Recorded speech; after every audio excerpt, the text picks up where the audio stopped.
Well, I finally got it done. I'm finally back on the air on HF.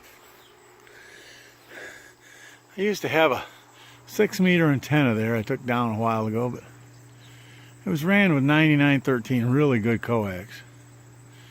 So I sealed up the coax good and saved it. Came out a hole there. Well, I put a waterproof box there. I ran some conduit, and I had a friend help me because with my knees, there's no way I could trench anymore. Well, ran a trench all the way out there and buried a run of LMR 400. All the seals are done in that box up there. Took a few PLs and stuff. Barely fit. Thank God they did. Come all the way out here. This is all the money I've spent on antennas and oddball stuff. This one works the best.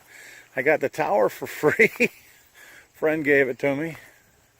Another friend, it's been there for like, what, 3 years. But it was all wired into the house. You know, it's all buried. But I couldn't use that shack down there anymore. That's my Carolina Wyndham. I know it's not supposed to be against a metal tower, but I got away with it. I talked to the guy in Dayton a couple years ago and asked him if I come across at a 45-degree angle, would that be enough? He said, yeah, you might lose 20% of your output, but oh, it works like a dream. And having a nice wire antenna, this antenna is almost 300 feet. You know, the length. That wire goes into that tree there, and you'd say, Dal, it's not real high. Why is it slacking? Why don't you tighten it up? Because we get awful storms out here. The first one I put up, it was nice and high and taut. And you know what I learned? You're just asking to be replacing antennas. So I let it sag a lot.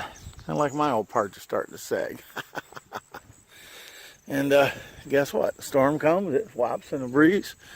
Nothing happens. There's a 1-to-1 Balun. It isolates the 75 ohm stuff from the 50 ohm. There's a 4-to-1 Balun up there. That Balun up there is heavy. But it works. And I learned, see what I did there? I have, the coax is not taking the stress of that. I got some line holding it. Again, got some slack in it. Anyways, we ran that wonderful LMR 400, which don't like to flex very much up in there. Brung it up in here. This is just a piece of PVC pipe I painted yellow so my granddaughter wouldn't run over it. And so what you got to do when you do that is I just take this off, right? So now the PVC pipe can go up a foot. You can get it underneath there easy enough, run it down and back down. That way, when you're weed whacking, you don't ruin your wires. But connections are made in there.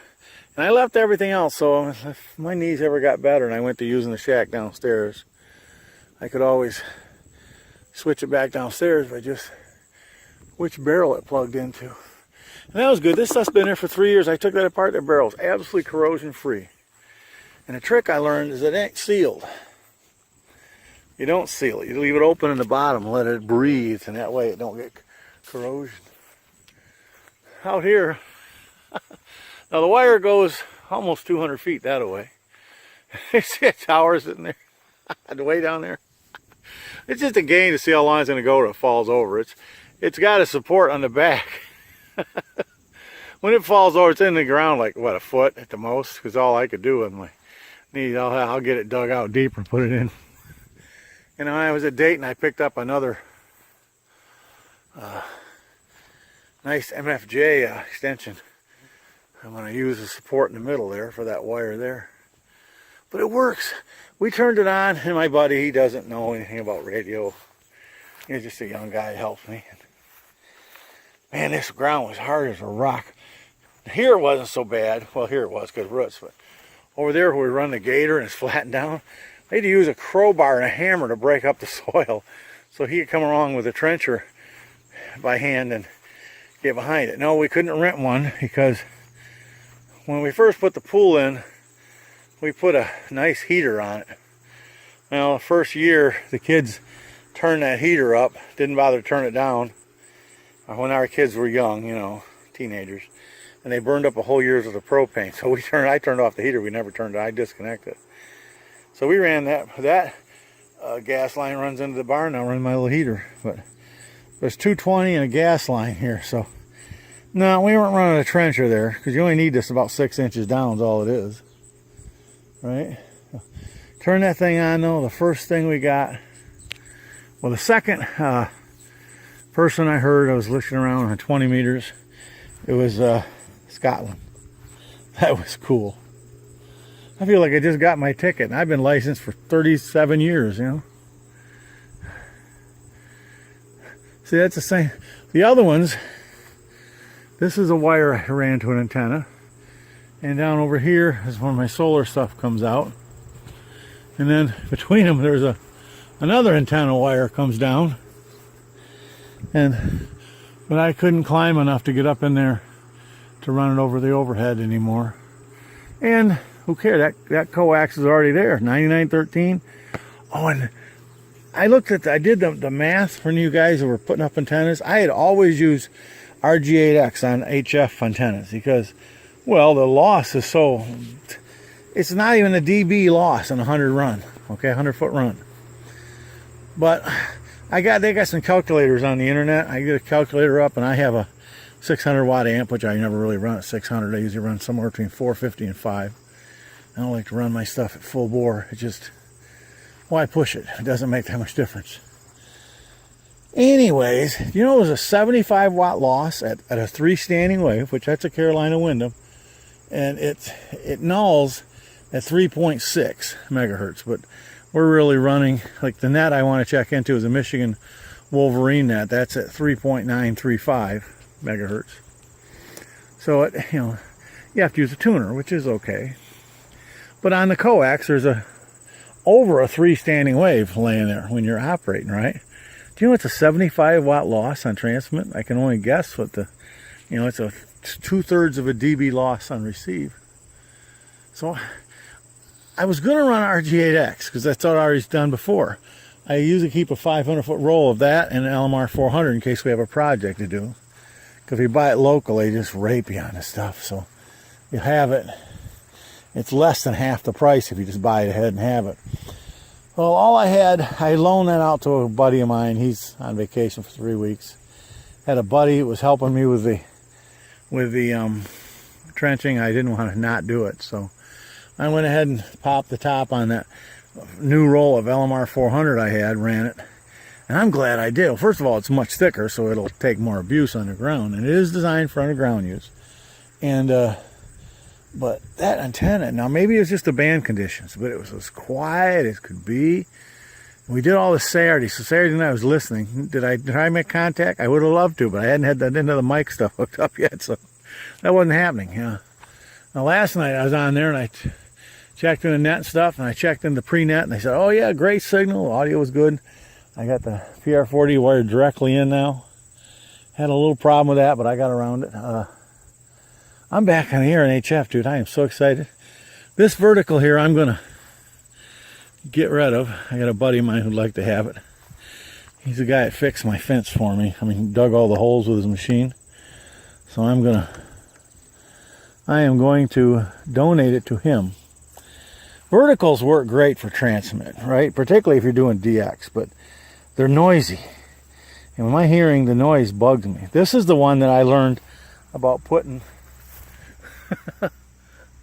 PVC around for weed whacking. But do I learn things the easy way? No, I have to learn everything the hard way. You see there's a box on there because I weed whacked that sucker, whacked it off, tore up the coax, so I had to, thank God I put enough extra coax in, so I went ahead and put a waterproof box in there and spliced it inside there. And so when I give that to him, the pole's staying here, because it ain't coming out, trust me. And that's staying here. And I'm thinking about if I can get my hands on another tower. I got a 70-foot aluminum tower I bought years ago, but I'm a base for it. I don't know if I want to go up 70 foot yet. Here, I don't know if I got that much. Then you're just asking for lightning trouble. I don't know if I want to go there, but they have an auction I check into. If I can pick me up a 30-foot tower, inexpensive, like free would be nice. I doubt if I'll get another free one. I'm going to put one up here. because that Carolina Windham runs north and south. And I could put, and the coax is already ran. That, by the way, is Alamar 400 run out here. So I could put a tower here and just put an inverted V, tie off point there, and put a tie off point over there. And guess what? I'd have one north, south, east, west. So just, because they are a little directional. So, you know, I'll be back on the air by winter. You see that vertical there? That's was an inverted V. I had to take it down. We did some work on the pool. It was over it. Anyways, that one transmitted great, but it received sucked. You want to know why? Because it was so close to the barn, it picked every kind of man-made noise up you could think. And at one point, it was almost unusable. I found out the noise source. The worst one was my Ryobi charger for my drills. So I had to unplug them when I weren't using them. Well, that ain't a big problem, right? But if you can get, I've learned this by accident. I don't know all the technical stuff, but if you can position your HF antenna away from your house and bury some coax, at least 50 feet, the longer the better on the burial, it does two things. A, you get away from all the man-made noise. So, I mean, I'm looking at a noise floor. It's only like 5.6 on 80 meters, where other guys are at 9. And I'm running a Flex 6300, and which has a fantastic receiver. Or you're going to be a much higher noise floor.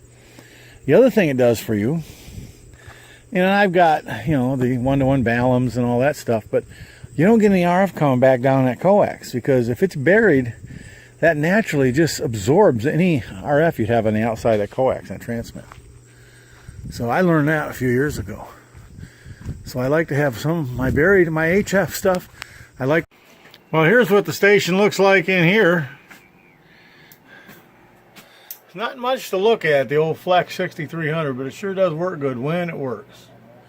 That's the one I brought home from the cabin. I'm borrowing it from the cabin while the other one had to go in for repair. But I think it's because I left it on for a year and a half so I could access it remote. But without the audio going through the Cat 5 all the way to the house, and I just, even with a nice PR40, I couldn't.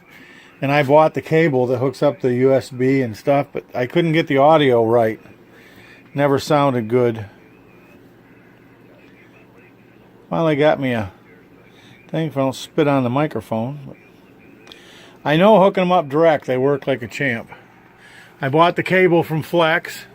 Now it's funny because it won't key the radio through this like it's supposed to, but it's alright. The back of the Flex has a RCA plug with a push to talk on it, so that works. I've got a little Heil makes a trigger deal to push it, or I can, more times than not, if I have the rig where it's not minimized, hit the MOX and it should transmit. There's the Flex right there. Listen to a QSO guy, one guy in Florida, and I didn't catch where the other guy was. It's on 20. I'm gonna do a lot on 20. Daytime right now. I'm more of an 80 meter guy. Nice receiver though. See how nice and low that noise floor is?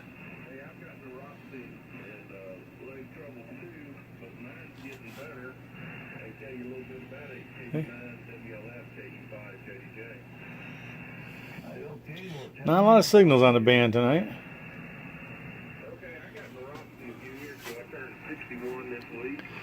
Well, I've had that up, the 2 meter and 440, of course, and then that's got D-Star on it also. That's the battery voltage for the solar stuff, solar bank. Got 8 batteries out there. I'm running over 50 feet of wire to them from in here. Didn't plan on having a 220, of course. That's just MERS. Didn't plan on putting a station here. I originally built this as a workroom, but you know, things change. I've got number 6. Some old 220 wire we had. It's a 4 conductor, so I'm using 2 conductors on both sides. And that runs up, and then I splice it in here to my DC connection. But I'm not running a Flex on it right now.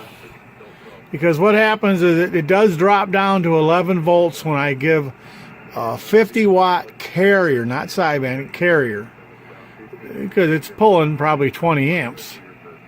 So I've got one of those MFJ deals coming. I'll bring up on the website and get it into this video. But what it's designed for, it's a booster. They're designed for mobile, but the more I read on the reviews, a lot of people are using them on the same thing I'm doing. They've got a solar setup, and it's helping them with the voltage drop. Because what it does is it will actually pull a little bit more current and then put the voltage up. It's a regulator, basically. So even if voltage drops below 11 volts or 10 and a half, it'll still give me my 13.8 out I want for the rig. This runs off the solar. It doesn't pull that much power. I think it pulls an amp or two. That's a nice tuner. AT Auto.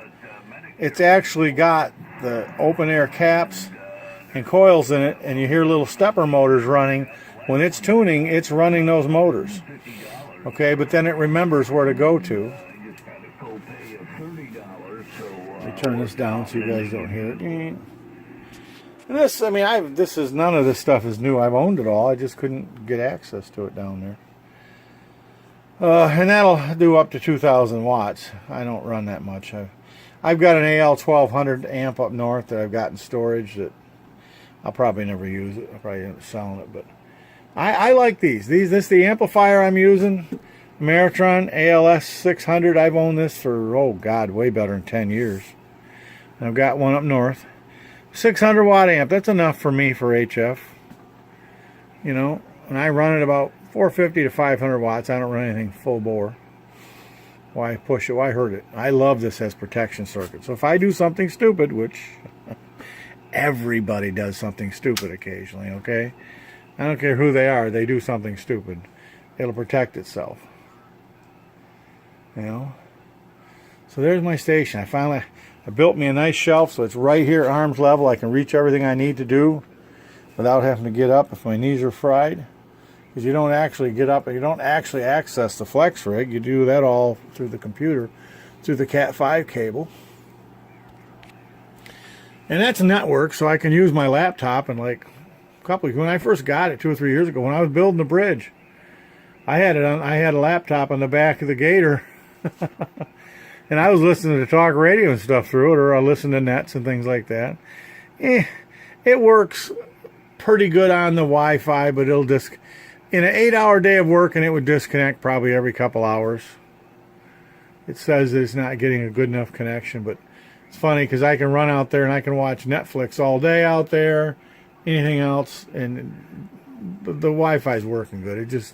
It wants a good 100% network connection all the time. I bought these little speakers here off Amazon. These are so nice. I had to set them up north. I can hear better with these than I can plugged into a standard set of speakers.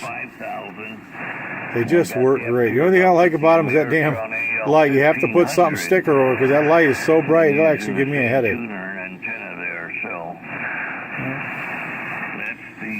What is a power distribution? West Mountain. Yeah, we bought a set of those. That used to be out in the other area. I had rewired in here.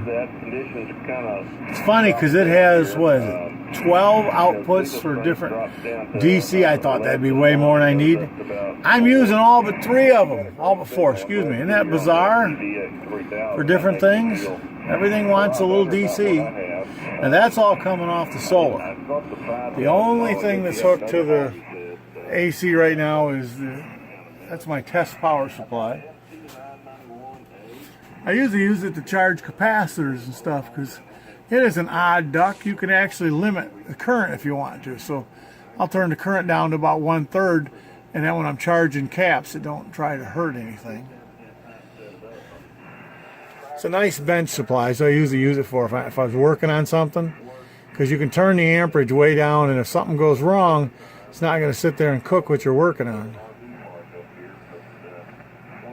So there's my station. I feel like I just got my ticket again. I just finally got out back on the air. On HF. I mean, I always had VHF, but HF's where the action's at.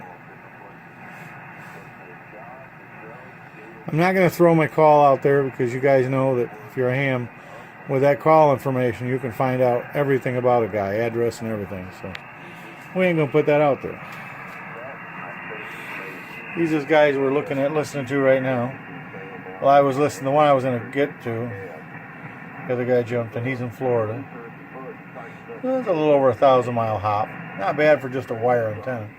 Not running any beams. I got a set, but I'll probably never put them up. I don't know if I want to fight with them. Nice Mosley set I bought. 6-element IHF. 63 pounds. They're brand new in the box, but I don't know if I put them up. So there it is. I'm back on the air, guys. I know. Trace is trash. I remade all new patch cords and everything, and I had to do a bunch of stuff. So, yeah, I did more soldering in the last 3 days than I've done forever. This is what I used to have in here and it used to work fine, right?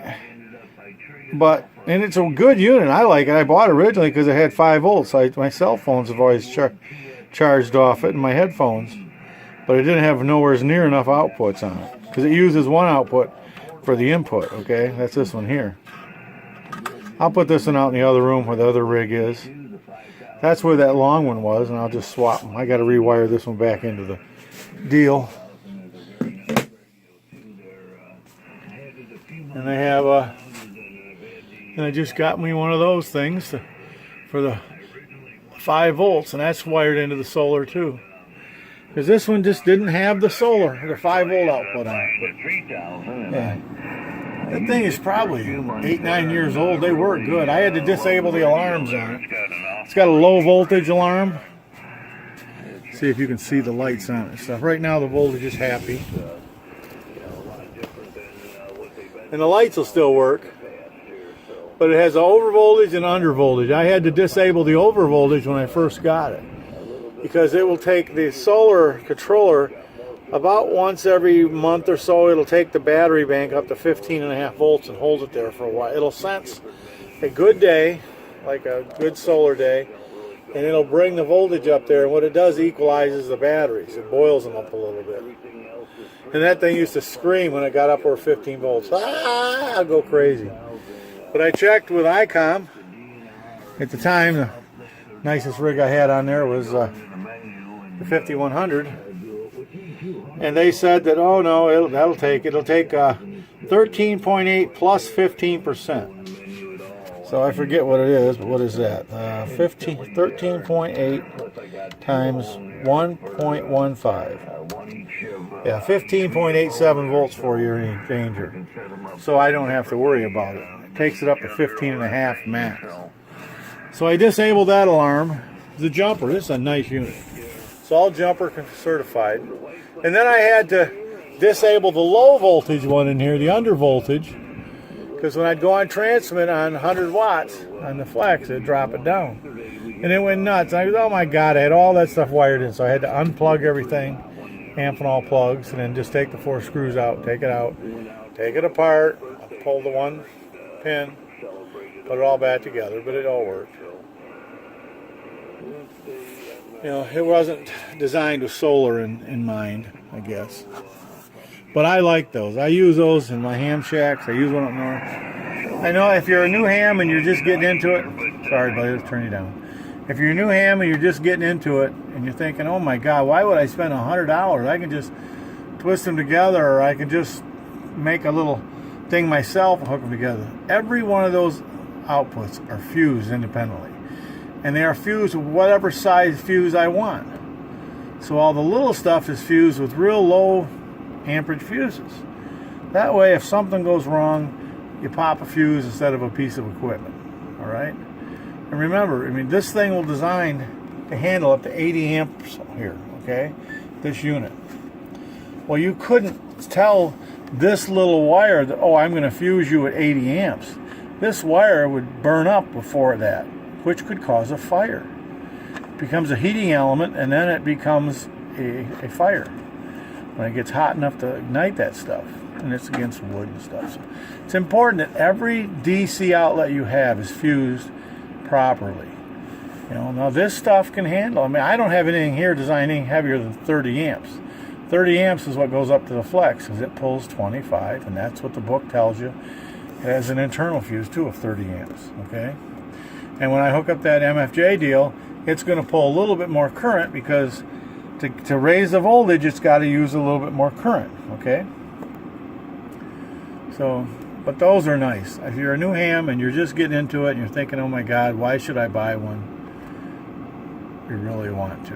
And the ones with the twisty connectors, MFJ makes, I mean, I got a lot of MFJ stuff, but those things I had when I gave away, it's junk.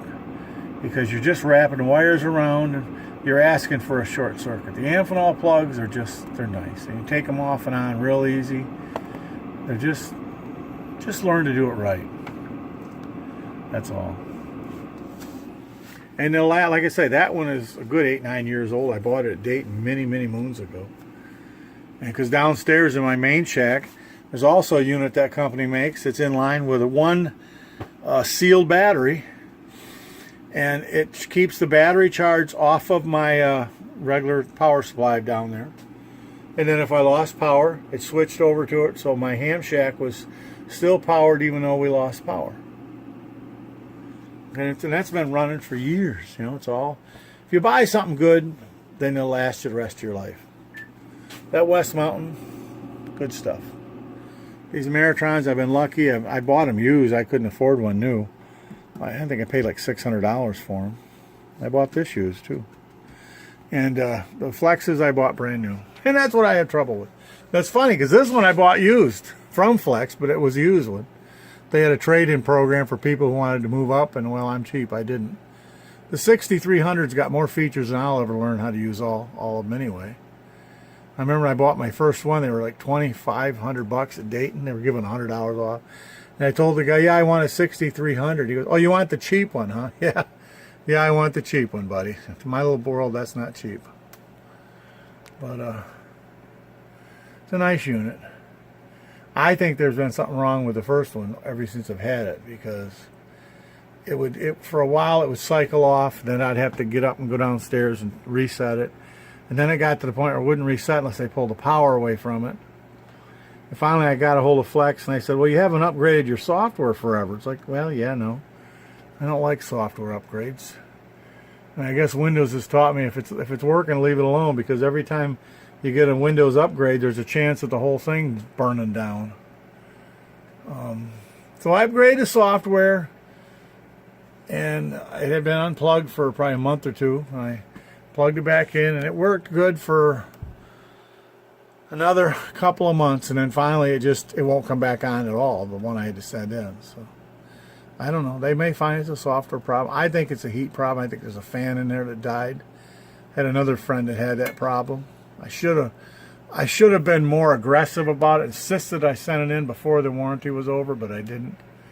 So we'll see how they treat me with it.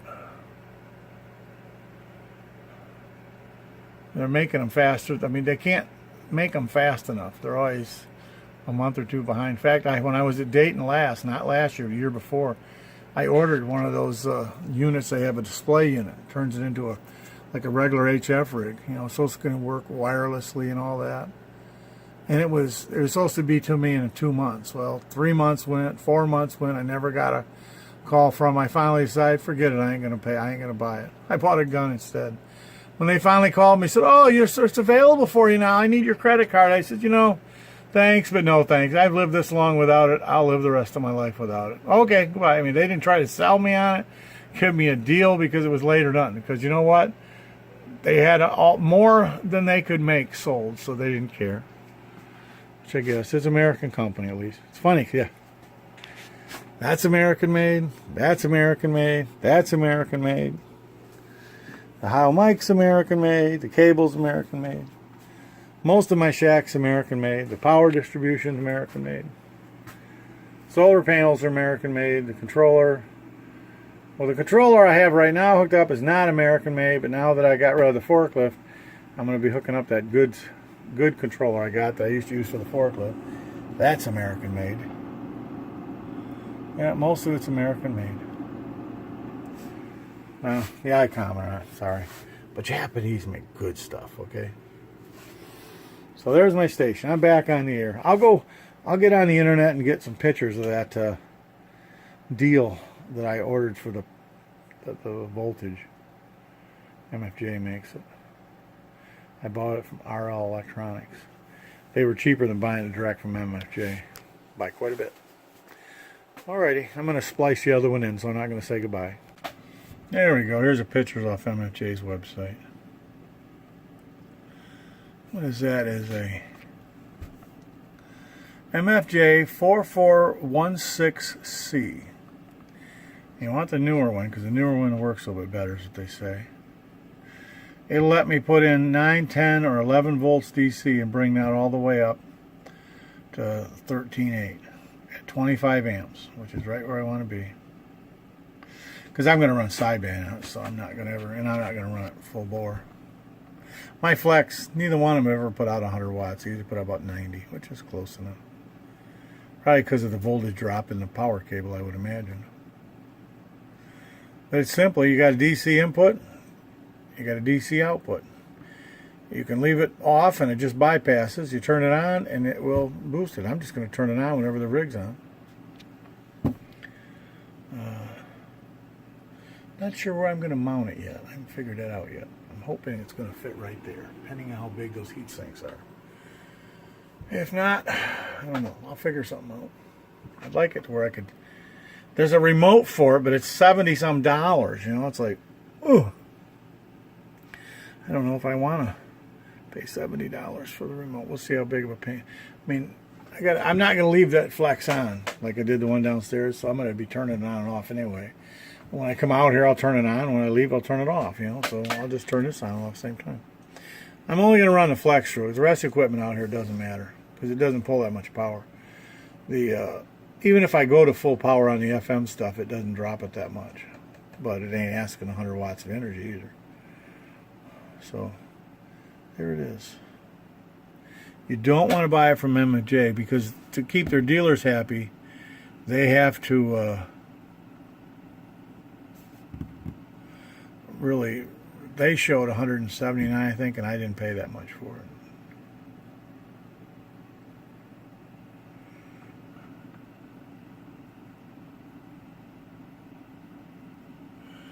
I don't know. I'd like to be able to see what's going on. We'll see. I might have to buy the remote for it or something. The remote would fit right there just fine. But here, I'm going to close it. You can see the... Close. Thank you.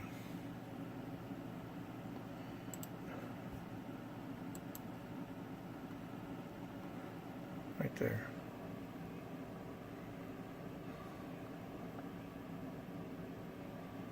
They have a remote for it, but I don't know if it's worth it. I don't know if it's worth it.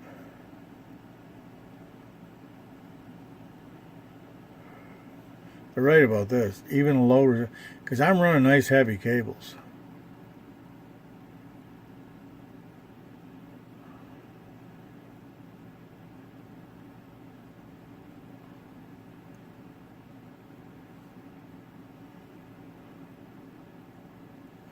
The external boost allows input remote cabling in there. You can either ground a line or connect the line to...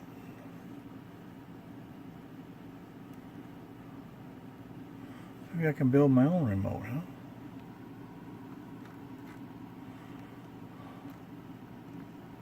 But there it is. That'll hopefully take care, because I want to run everything on my solar. No point in, the power's there.